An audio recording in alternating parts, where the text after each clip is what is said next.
که چیرته ستاسو کوم خپلوان مړ شوی وي نو آیا تاسو غواړئ چې هغه را ژوندی کړئ؟ ځکه دا کار اوس امکان لري. یوه کمپنۍ د ډیډ باکس په نوم باندې یا د مړي د باکس په نوم باندې دا کمپنۍ اوس مهال غواړي چې هغه څوک چې مړه شوي وي هغه بیرته را ژوندي کړي. څه ډول؟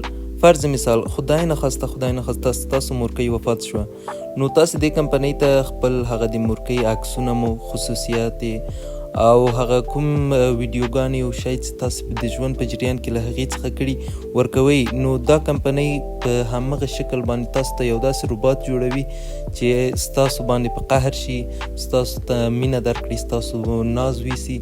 او له ټولو نوې بیا دا چې دې کمپنۍ اعلان کړی دی چې که چېرته تاسو غواړئ په راتلونکي کې د خپلو دوستانو یا خپلوانو د مړو هغه جسدونه جوړ کړئ، نو تاسې سر له اوس څخه د هغوی زیات عکسونه، زیات خاطرې او هغه کوم خصوصیتونه چې دوی لري دا یې له ځان سره وساتئ چې بله ورځ هغوی مړه شي یا وفات شي نو تاسې وکولی شئ چې د هغه روباټ په ښه شکل باندې جوړ کړئ.